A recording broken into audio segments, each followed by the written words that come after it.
요즘 제가 레위기를 한 번씩 하는데 우리 레위기는 그렇게 많이 읽혀지는 책이 아닌 것은 사실입니다.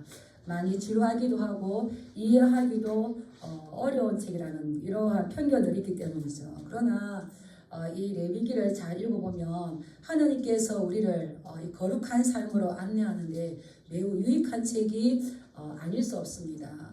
유대인들은 이 레위기를 어떻게 대하느냐 하면 아이가 태어나서 5살이 되면 그때부터 이 레위기를 가르친다고 그럽니다. 아이가 태어나서 맨 처음에 무엇을 가르칠 것 같습니까?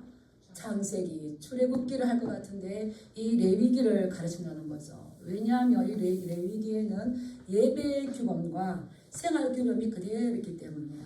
한때 우리나라에도 유명했던 말이 있는데 내가 삶에서 꼭 필요한 것은 어느 때 배웠다고요? 유치원 때. 어릴 때 교육이 너무 중요하죠. 그만큼 이 레위기가 중요한데 이 기독교인들이 가장 어렵다고 하는 이 책을 유대인들은 어린아이에게 가장 먼저 가르쳤다는 건 우리가 그동안 이 레위기를 너무 그냥 무시하고 쉽게 간과해왔던 그런 것을 볼 수가 있습니다. 그래서 이 유대인들은 왜 이 레위기를 가장 소중하게 여겼는가? 이스라엘과 그 하나님은 서로 계약 관계죠. 이걸 뭐라 그럽니까? 언약 백성. 그렇죠. 그래서 출애굽하면서 시내산에서 언약을 맺었습니다. 형식적으로 문의로는 하나님의 백성이 되었어요.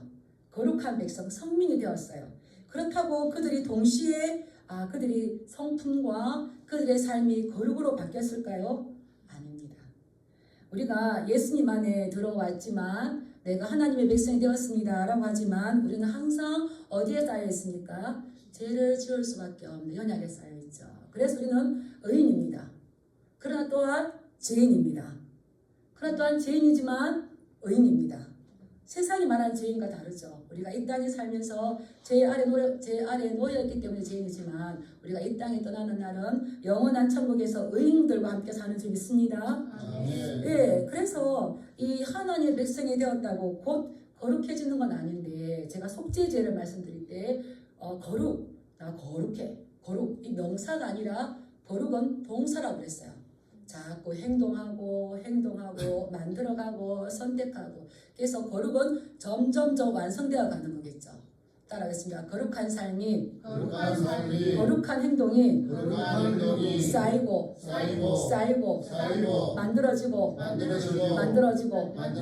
했을 때에 내가 거룩한 사람으로 영적인 체질 변화가 된다는 겁니다. 그래서 이제 거룩이 우리 삶의 원리가 되고 거룩이 내가 선택하는 방법이 되고 거룩한 삶이 우리 삶의 내용이 돼야 돼요.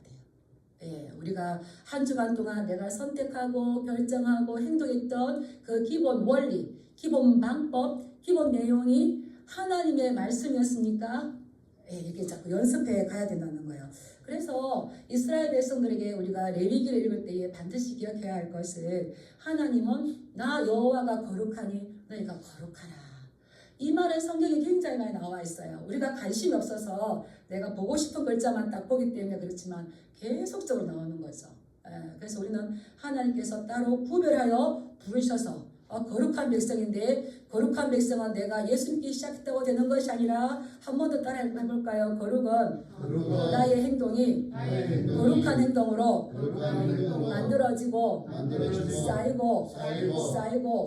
쌓여서 내 속에 쌓이면 그 다음 뭐가 나오겠습니까? 거룩이 나오죠. 속이 없는데 나올 수는 없죠. 그래서 구체적으로 어떻게 거룩해질 수가 있는가를 레위기는 이야기해주고 있는데 그 첫 번째가 예배라는 겁니다.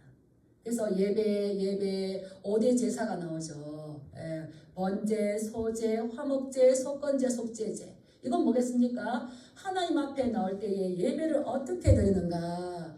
그래서 반드시 예배는 내 형편대로 드리는 것이 아니라 말씀에 규정된 대로 드려야 하나님께서 받으시는 줄 믿습니다. 네, 그래서 1장부터 10장까지 제사법에 대해서 말씀하셨어요. 그리고는 하나님께서 받으실 만한 향기로운 제사가 되어야 되는 거예요. 내가 기분 좋은 제사가 아니라 나는 비록 마음에 들지 않는다 할지라도 누가 받으시기에 합당해야 되겠습니까? 하나님께서 받으실 만한 향기로운 제사. 그 굉장히 또 거기에 하나님께 기뻐하는 게 뭘까요? 이 회개죠, 회개. 그래서 1장부터 10장까지는 제사법에 나오는데 그러면 제사를 드린 사람들은 어떻게 살아야 되는가? 청결법. 예. 죄는 떼라고 그랬어요. 떼는 씻어내야 되겠죠. 그래서 깨끗해져야 그 다음 어디로 가겠습니까? 성결로 갑니다. 내가 죄가 있어. 때가 많이 있는데 성결해지진 않겠죠. 예. 그래서 네가 무엇을 먹으며 무엇을 먹지 말아야 되며 이런 사람들이 집은 어떻게 하면 이게 나오는데 11장부터 16장까지가 청결법이 나와 있어요. 그리고 이제 하나님의 사람을 거룩하게 하는 두 번째는 따라해 보겠습니다. 윤리적 실천이다. 윤리적 실천이다. 네, 우리가 이게 실천이 잘 안 돼요. 그런데 로마서에도 보면 10장부터 11장까지 하나님의 교리가 어떤지를 본다면 12장부터서는 16장까지 서신서는 그애가 그래요. 구원받은 백성이 어떻게 살아야 될 것인가. 예, 레위기도 마찬가지입니다. 17장부터 27장까지는 성결법으로서 윤리적 실천 나오는 거예요. 그래서 우리가 잘 알듯이 구약 전체에 기록된 율법 조항이 613개 조항입니다. 그런데 그게 40%가 되는 247가지가 레위기에 나와 있어요. 그래서 이 규범, 조항 이것을 알려면은 레위기는 반드시 거쳐야 되는 거죠. 그래서 예배자가 일상 가운데에서 윤리적인 실천적인 삶을 가지고 하나님께서 말씀하신 것입니다. 세상의 윤리적인 것이 아니라 하나님께서 말씀하신 이 윤리적인 실천상을 가지고 살아갈 때에 거룩하게 된다. 이 말씀을 이제 돌아가셔서 내가 윤리적인 실천이 어떤 면이 있는가 이렇게 한번 찾아보시기 바랍니다. 우린 너무 이걸 모르고 있어요. 17장부터 27장인데 근데 오늘은 그 속건제에 대해서 말씀드리겠습니다. 지난번에 한번 속죄제에 대해서 말씀드렸는데 이 속건제도 5대 제사 중에 하나입니다. 네 번째 제사이죠. 근데 속건제는 히브리어로 아샴 해가지고 배상제라고 합니다. 이 배상이죠. 손해 배상. 이 죄를 지었을 때에 하나님의 것에 대해서 죄를 지었을 때에 이 드리는 제사인데 이 배상제라고 한다면 뭔가 돈으로 손해배상을 해야 될 것인데 속건제는 죄를 빚으로 이야기합니다. 채무로. 들어보셨죠? 그래서 예수님께서 가르쳐 주신 주기도문 우리에게 죄 지은 자를 사하여 준 것 같이 실제적으로 그 원어에 들어가면 이것은 죄가 아니고 빚.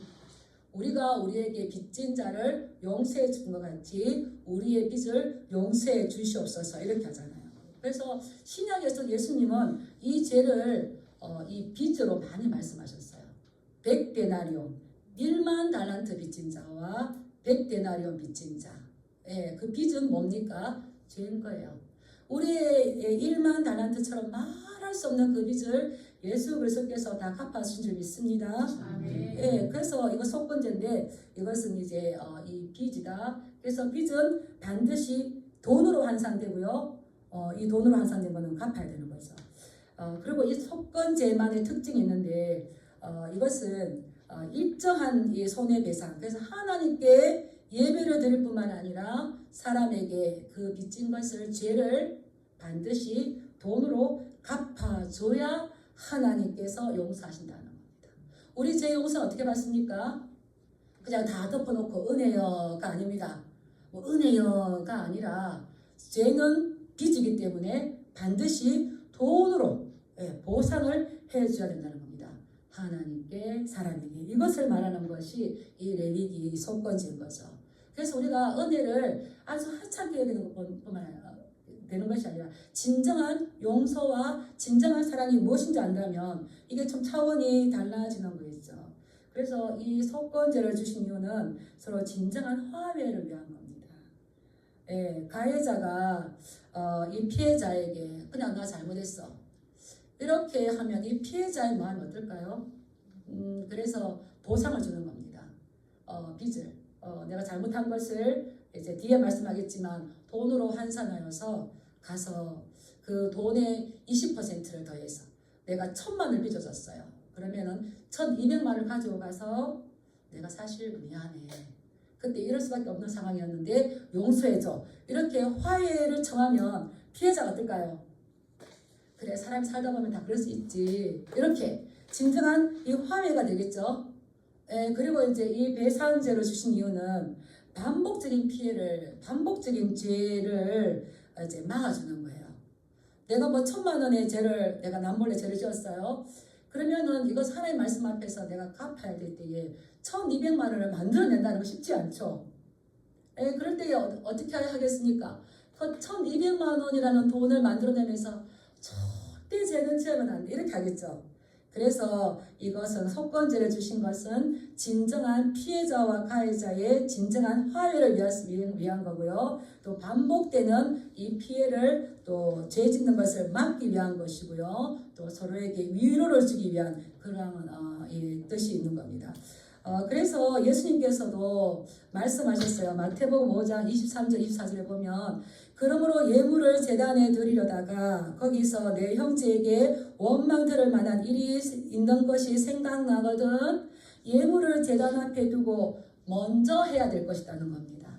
몰라 하고 예배 드리는 것이 아니라 제 예물을 제단 앞에 두고 먼저 가서 형제와 화목하고 그 후에 와서 예물을 드렸을 때에 하나님께서 그 예물을 받아주실 것이다. 이 마태복음 5장 말씀은 어디서 가져온 말씀입니까?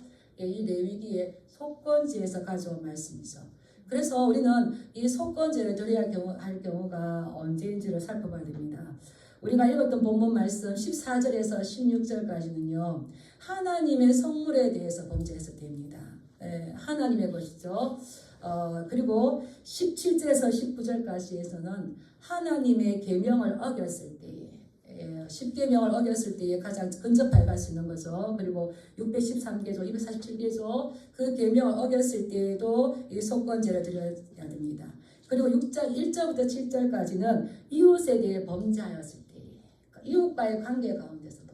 근데 제가 이렇게 말씀을 보니까 하나님께서 정말 말씀하시고 싶은 것이 짧게 나올까요? 길게 나올까요? 길게 나오면 정말 하시고 싶은 말씀이겠죠. 5장의 두 가지보다 6장 1절에서 7절까지 나온 말씀이 긴 것을 보고 하나님께서 정말 말씀하시고자 하는 것은 이웃과의 관계 가운데서 말씀하시는구나를 우리가 알 수 있습니다. 첫 번째 속건제를 언제 드리는가? 여호와의 성물에 대해서 범죄했을 때입니다. 우리 15절 말씀 한번 읽어볼까요? 시작. 누구든지 여호와의 성물에 대하여 부지중에 범죄하였으면 여호와께 속건제를 드리되 내가 지정한 가치를 따라 성소의 세겔로 몇 세겔 은에 상당한 흠없는 순양을 양떼 중에서 끌어다가 속건제로 드려서 하나님의 것에 대해서 부지중에 비고의적으로 이 무심히 깨닫지 못하는 가운데에서 죄를 지었을 때에 하나님께 이 속건제를 드려야 돼요. 하나님의 것을 침범했을 때에 하나님의 권위를 침범한 거나 마찬가지입니다. 그래서 우리는 그냥 하나님 봐주세요가 아니라 그때에 배상을 해야 되는데 어떤 걸 해야 합니까? 내가 지정한 가치를 따라서 흠없는 순양을 가져다가 그래서 이 속건제에 우리가 하나님의 것에 대해서 여러 가지가 있겠죠. 여러 가지 우리가 하나님의 성물이라 생각하는 것들 대해서 잘못했을 때에 하나님 은혜로 용서해 주시옵소서. 예수님의 피로 우리를 사셨사오니 용서해 주시옵소서. 물론 신약시대에 되겠지만 구약시대에는 되지 않는다는 겁니다. 이렇게 속건제에 대해서 글을 읽을 때에 피로, 짐승의 피로 제사함을 받는다는 말이 전혀 안 나와요. 속죄제는 소를 드리든지 순염소를 드리든지 짐승의 피로 죄의 씻음을 받습니다. 근데 속건제는 아무리 읽어봐도 그 어떤 짐승의 피로 용서받는다는 말이 없어요. 그런데 뭐가 나오냐면 돈입니다. 돈. 내가 지정한 가치를 따라 성소의 세겔로 몇 세겔 은에 상당한 흠없는 순양을 가져다가 속건제로 드려라. 그래서 네가 하나님 앞에 죄를 지었으면 하나님께 배상을 해 주려라. 무엇으로? 돈으로. 내가 만약에 순양, 그 양의 수컷이 있으면 그것을 가져드리는데 내가 지금 그 순양이 없어요. 그러면 어떻게 해야 되겠습니까? 이 성소의 은 몇 세겔에 해당하는 그것을 성전에서 키우는 양을 사다가 가서 그것으로 그 속건제를 드려야 되는 겁니다. 그래서 이 지정한 가치에 따라 내가 이렇게 하나님의 것을 뭐 만약에 우리가 제물을 드리는데 제사장이 먹어야 될 넓적다리 나도 먹고 싶어서 먹었습니다. 먹으면 될까요, 안 될까요? 그것도 이제 선물인 거예요. 그때에 제가 깨닫고 나니까 잘못했습니다. 이것을 제가 하나님 앞에 속건제를 드리기를 원합니다. 이렇게 하면 모세가 네가 지정한 가치에 따라서 모세가 너 그러네, 좀 잘못했네. 그럼 순양 큰 거, 몇 세겔 은 이상으로 되는 거. 너무 가격대가 낮으면 안 돼요. 그리고 또 흠이 있어도 안 돼요. 흠 없는 걸로 정해주면 제사장이 정해주면 그것을 그대로 가지고 이제 드리면 되는 겁니다. 그래서 이 순양을 드렸어요. 다른 제사에서는 왕이면은 소를 드리기도 하고 아주 가난하면 비둘기로도 드렸습니다. 근데 속건제는 내가 신분이 높다고 내가 어떤 부자라고 소를 드리는 건 아니에요. 그래서 반드시 뭐로 드립니까? 예, 순양을 드려요. 순양. 하나님께서 정해놓으셨어요. 그리고 또 두세 개, 몇 세겔 되는 은 이상으로. 그래서 하나님께서 정한 가치와 하나님께서 정해준 순양만을 이렇게 반드시 드려야 돼요. 이것은 무엇을 강조하냐면 따라해보겠습니다. 남에게 피해를 주지 말라. 우리는 선민입니다. 하나님의 거룩한 백성입니다. 그래서 이러한 제사를 가리키면서 거룩한 백성은 어떻게 살아야 되는지, 그래서 이런 제사를 드림으로 인하여서 하나님과의 관계가 회복된다는 건 이거는 하나님의 무서운 심판일까요? 사랑스러운 선물일까요?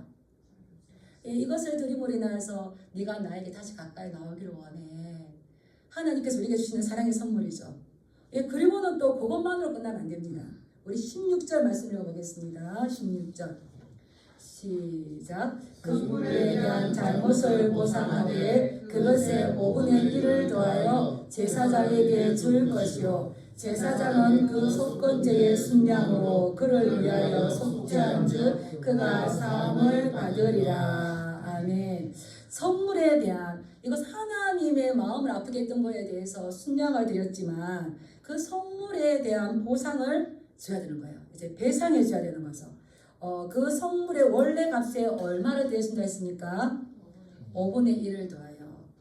그래서 이거는 다 이게 지금 이제 돈으로 환산하는 거예요.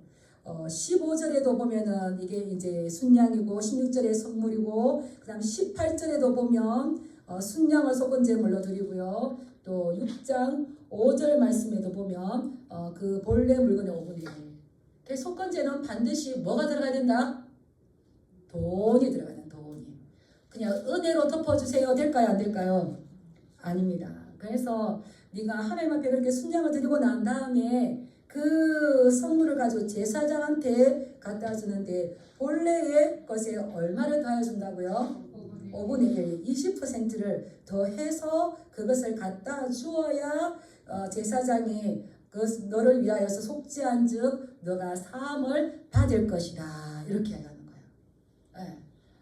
그래서 그렇게 했을 때 제사장이 그것을 가지고 제사를 드릴 것이고 이제 그러면 하나님께서 그 죄를 용서해 주는 거죠. 그래서 당시 이렇게 다른 사람에게 피해를 주었을 때에 내가 경제적으로 순양을 잡는다든지 그 본래 값의 5분의 1을 다한다든지 내가 경제적으로 상당한 희생이 들어가야 된다는 것을 알 수가 있어요. 그래서 가정 형편이 어려우면 뭘 해야 될까요? 따라하시죠. 죄짓지 않는 것이 가장 안전하다. 이게 거룩한 백성이 가야 될 거예요. 그리고 또 두 번째 하나님의 선물뿐만 아니라 우리 17절 말씀 한번 읽어볼까요? 시작. 만일 누구든지 여호와의 계명 중 하나를 부지 중에 범하여도 허물이라 벌을 당할 것이니. 하나님 저 몰랐어요 라고 해도 그것은 허물이에요. 그건 죄예요. 뭘 당한다 했습니까? 벌을 당한다 그랬어요. 예, 유진 피터슨 목사님의 메시지 성경에 보면 이렇게 나왔습니다. 누구든지 하나님의 명령 가운데 하나라도 어겨 범해서는 안 될 죄를 지었는데 그것을 깨닫지 못하다가 나중에 깨달으면 그는 그것에 대해 책임을 져야 한다. 우리는 하나님의 이 계명을 어겼어요. 근데 처음에는 잘 몰라요. 그런데 뒤에 어떤 말씀을 듣다가 또 어떤 환경이 있다가 보면 깨닫게 돼요. 그럼 어떻습니까? 양심이 가책이 옵니다. 그때 점점점 이 죄가 나를 조여옵니다. 그런 경험 없으십니까? 있습니다. 저도 있습니다. 그때에 이 죄를 깨닫고 난 다음에 우리가 한 가지 알 수 있는 건 이 내가 지은 죄가 하나님과 나의 관계를 온전하면서 깨뜨린다는 걸 알 수 있어요. 그래서 내가 하나님 앞에 커다란 죄를 지은 거. 죄는 뭐라고 했습니까? 빚을 졌구나. 하루도 나요 망하게 되었다 이렇게 되는 거죠. 그래서 내가 이거 깨닫게 되었는데 어떻게 하지? 뼈저리게 그 죄를 이렇게 생각할 때에 하나님과의 관계가 문제가 되어버리면 반응이 옵니다. 어떤 반응이 옵니까? 일단 생기가 없어집니다. 감사가 사라집니다. 기쁨이 사라집니다. 그때 가만히 있으면 될까요? 내가 뭔지는 모르겠지만 하나님 앞에서 내가 죄를 지은 것 같은데 그 죄에 대한 죄책감이 나를 무겁게 할 때에 나는 그 죄에 대한 책임을 져야 하는데 그때에 드리는 것이 뭐겠습니까? 속건제. 그때에 또 순양을 잡아서 제사장한테 가서 바쳐서 제사장이 죄를 지은 사람을 위해서 그 제사를 드려야 되는 겁니다. 그래서 우리는 죄를 지었을 때에 너무 이렇게 속죄한 죄를 너무 쉽게 용서받는다는 것 때문에 하나님께서 우리의 심판자 앞이고 하나님 앞에서 내 죄를 짊어져야 한다는 것을 잊어버립니다. 무슨 말인지 아시겠습니까? 구약시대에는 내가 죄를 지으면 그대로 끝나는 것이 아니라 그 죄가 용서함을 받지 않았을 때 반드시 벌을 받습니다. 그래서 짐승을 잡아다가 안수하여서 하나님 앞에 드리죠. 그런데 우리는 신약 시대에는 물론 우리 예수 그리스도께서 이 모든 것들을 해결해 주셨지만 우리는 신약에 와서도 이러한 구약의 정신을 가지고 나가야 되는 거죠. 그래서 우리는 죄를 지었을 때에 이것은 반드시 하나님 앞에서 우리가 그 죄에 대한 책임을 가지고 그것을 책임을 져야 된다는 것을 잊지 마시기 축복합니다. 그 다음에 세 번째, 또 이제 있는데, 우리 세 번째는 6장 1절의 말씀을 보면, 이 하나님의 말씀이 굉장히 길어져요. 그래서 6장 1절에 보면, 여호와께서 모세에게 말씀하여 이르시되, 특별하게 말씀하시고 쭉쭉쭉 가는데, 여기 보면 다시 여호와께서 모세에게 말씀하여 이르시되, 이렇게 기록되어 있어요. 이것은 하나님께서 모세에게 특별하게 또다시 하시고자 하는 말씀이 있다는 겁니다. 우리 2절, 3절 말씀 한번 읽어볼까요? 시작. 누구든지 여호와께 진실하지 못하여 범죄하되 곧 이웃이 맡긴 물건이나 전당물을 속이거나 도둑질하거나 착취하고도 사실을 부인하거나 남의 이런 물건을 줍고도 사실을 부인하여 거짓 맹세하는 등 사람이 이 모든 일 중에 하나라도 명하여 범죄하면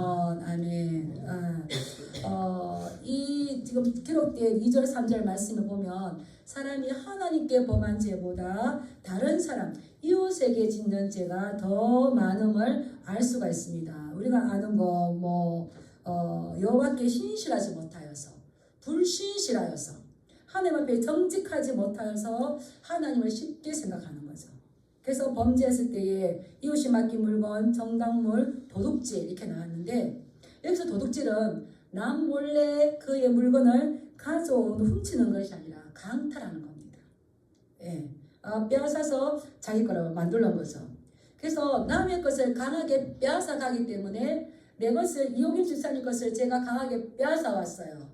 그러면 이용임 집사님이 자기의 것을 누구에게 빼앗겼는지 알죠? 제가 빼앗아 왔죠.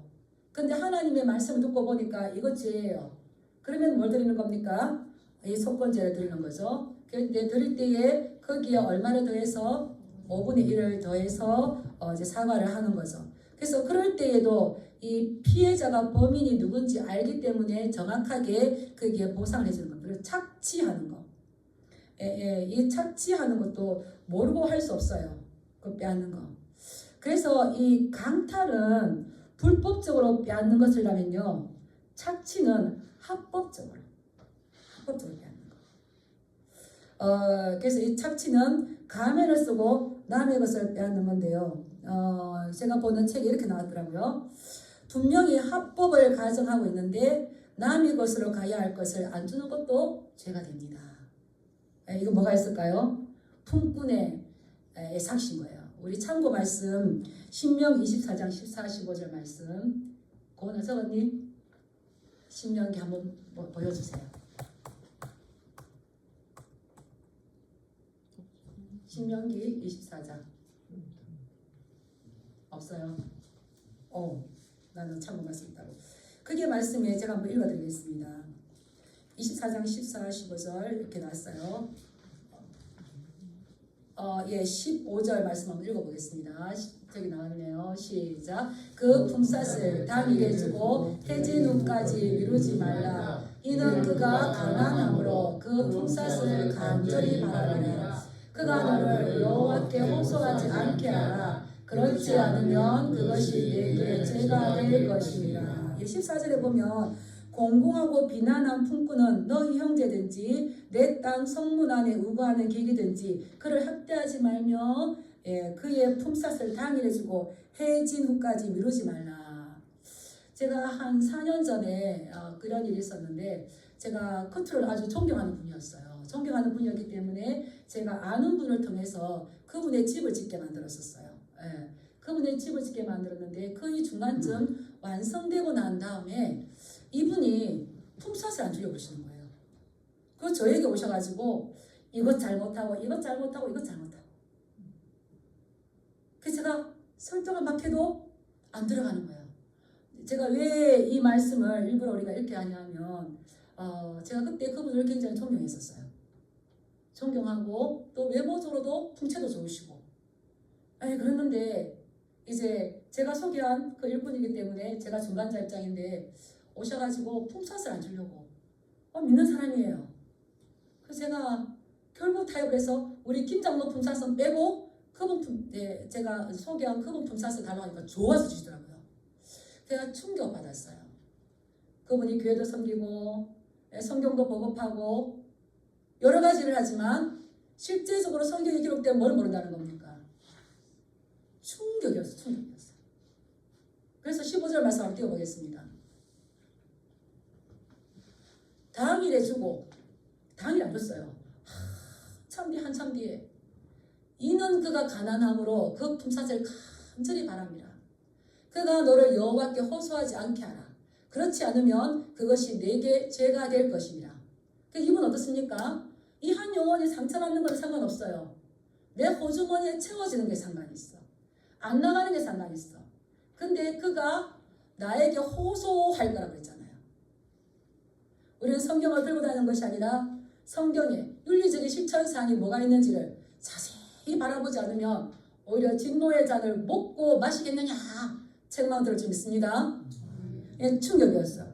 그래서 우리는 이 강탈할 뿐만 아니라 당연하게 저 사람한테 가야 될 것을 좀 어리다고 잘 모른다고 합법적인 것처럼 해서 안 주고 나에게 빼돌리는 것도 하나님께서 뭐라고요? 다 보고 계시답니다. 그리고 또 뭐 하지 말라고요? 거짓 맹세하지 말라고 그랬어요.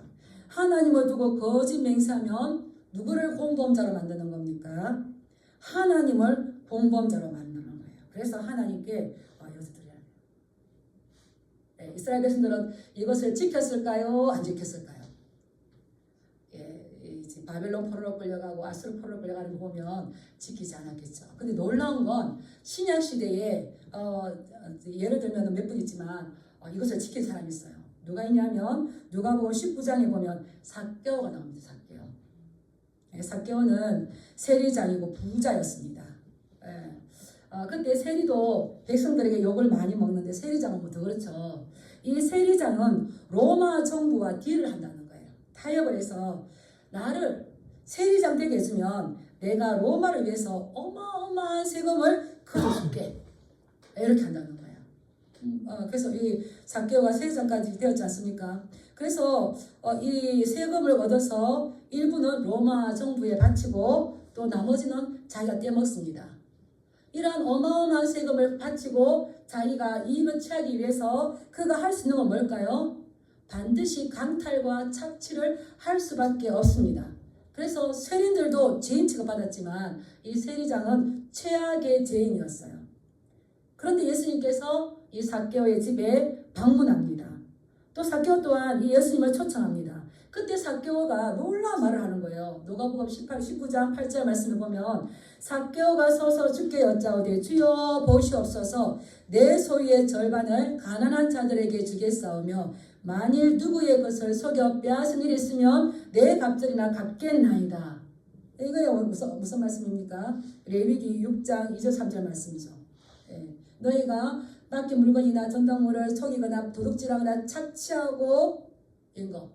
제가 누구의 것을 속여 빼앗은 일이 있으면 몇 배나 갚겠습니다. 네, 원래는 그렇게 착취하고 강탈한 것을 내가 자복해서 드릴 때에 몇 퍼센트?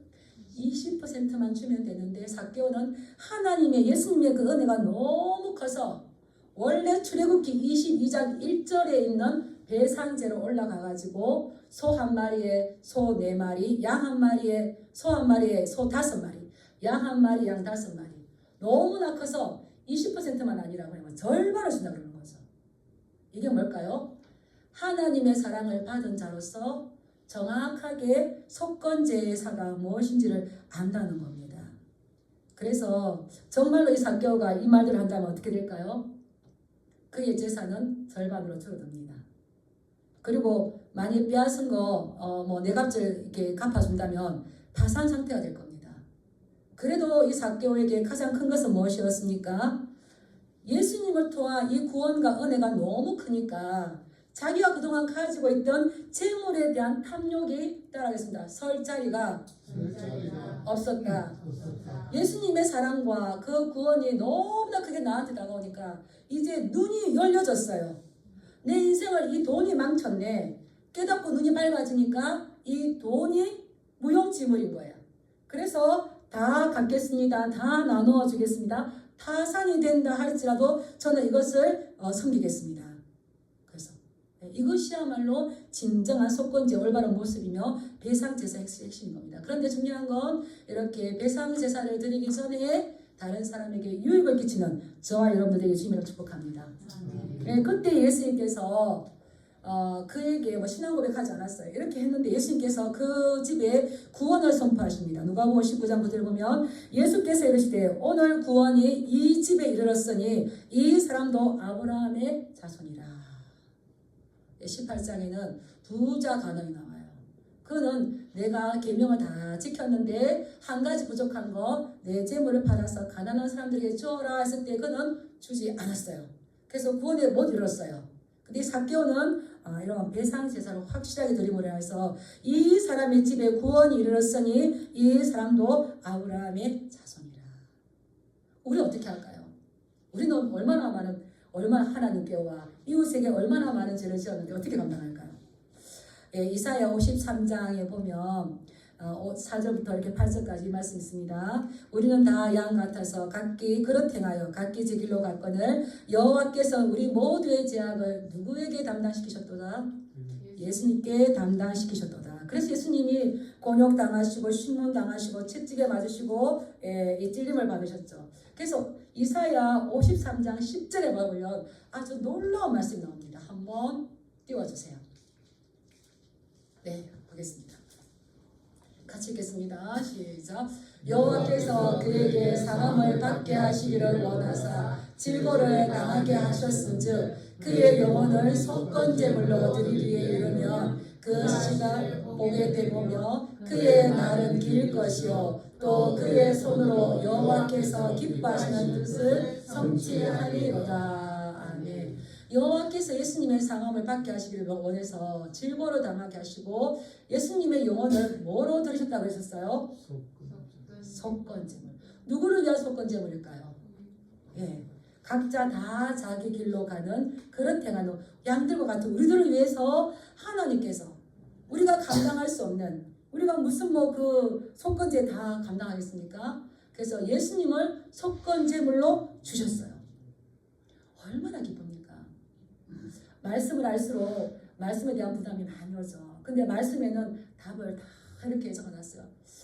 내가 사람에게 알고지언제 모르고지언제 그것을 빚으로 환산한다면 얼마나 어마어마할 건데, 뿐만 아니라 내가 하나님 앞에 죄 지은 거 그것을 빚으로 환산한다면, 돈으로 환산한다면 어마어마할 건데, 내가 그 다 빚진 것을 언제 찾아가서 다 용서를 받겠습니까?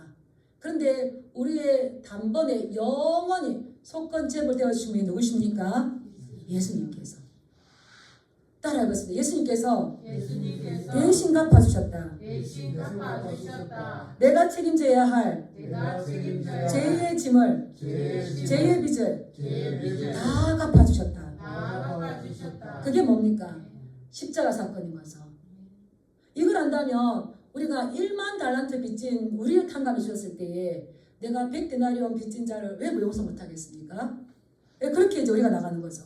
그래서 우리는 예수님께서 우리를 죄를 위해서 대신 다 갚아주셨는데, 이제 우리는 죄로부터 자유자가 되고 대신 행복하게 예수 그리스도의 빚진 자가 된 줄 믿습니다. 네. 그래서 우리 그리스도인이 얼마나 거룩하게 사느냐, 이것은 나의 죄를 탕감해 주신 하나님 앞에서 얼마나 내가 빚진 자의 의식을 가지고 살아가느냐.